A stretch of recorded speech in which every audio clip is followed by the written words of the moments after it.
Hi పిల్లలు, ఈరోజు ఇంకో కొత్త స్టోరీ గురించి తెలుసుకుందామా? పిల్లలు, ఒకప్పుడు ఒక చాలా అందమైన అడవి ఉండేది. ఆ అడవిలో చాలా రకాల పండ్ల చెట్టు ఉండేవి. ఆ చెట్లకి అన్ని రకాల పండ్లు ఉండేవి. ఆ అడవిలో నలుగురు మంచి స్నేహితులు ఉండేవారు. కోతి, కోతి పేరేమో మింకు.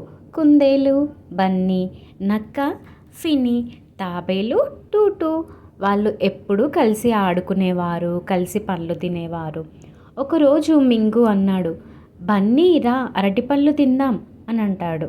అప్పుడు బన్నీ అంటుంది, సరే నేను స్ట్రాబెర్రీ కూడా తీసుకొస్తా, ఇద్దరం కలిసి తిందాము అనుకుంటూ అందరూ కలిసి సంతోషంగా నవ్వుకుంటూ ఉండేవారు.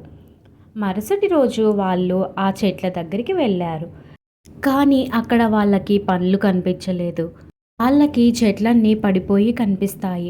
అప్పుడు బన్నీ ఇలా అంటుంది, మింకు పండ్లన్నీ ఎక్కడికి పోయాయి? చెట్లన్నీ కింద పడిపోయి ఉన్నాయేంటి? ఎవరు ఇలా చేశారు అని వెతకడం స్టార్ట్ చేశారు. మింకు చెట్టు మీదకి ఎక్కుతాడు. బన్నీ పొదల్లో చూస్తుంది. ఫనీ నేల మీద అడుగు జాడలు చూస్తుంది. టూటు నెమ్మదిగా చూస్తూ వస్తుంది.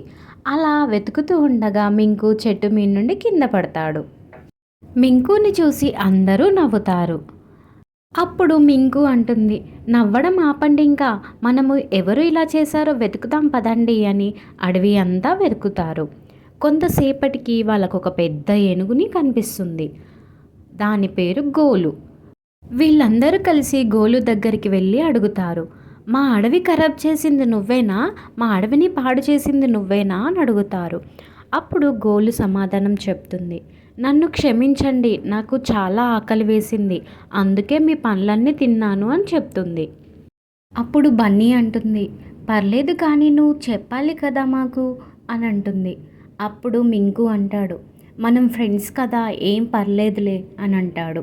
అప్పుడు టూటు అన్నది, మనం అందరం కలిసి కొత్త చెట్లు పెంచుదాం, అప్పుడు చాలా పండ్లు వస్తాయి, అప్పుడు అందరం తినొచ్చు అని అంటుంది. అప్పుడు అందరూ ఒకేసారి అవును, మనం అందరం కలిసి కొత్త మొక్కలు నాటుదాం అని అంటారు. అలా అందరూ కలిసి అడవి దగ్గరికి వెళ్ళి ఒక్కొక్కరు ఒక్కొక్క పని చేస్తారు. మింకు చెట్లు నాటుతాడు, బన్నీ మొక్కలు పెడుతుంది, గోలు నీళ్లు పోస్తాడు, ఫిన్ని కాపలా కాస్తుంది. ఇలా ఒక్కొక్కరు ఒక్కొక్క పని చేస్తూ ఉంటారు. కొన్ని రోజుల్లోనే మొక్కలు పెద్దగా అయ్యి చాలా పండ్లు వస్తాయి. అందరూ కలిసి ఆ పండ్లను తింటారు. ఇప్పుడు అందరికీ సరిపోయే అన్ని పండ్లు ఉన్నాయి. గోలు సంతోషంగా ఉన్నాడు.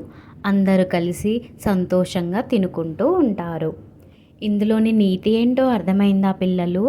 పంచుకుంటే అందరూ సంతోషంగా ఉంటారు. కలిసి పని చేస్తే మంచి ఫలితం వస్తుంది.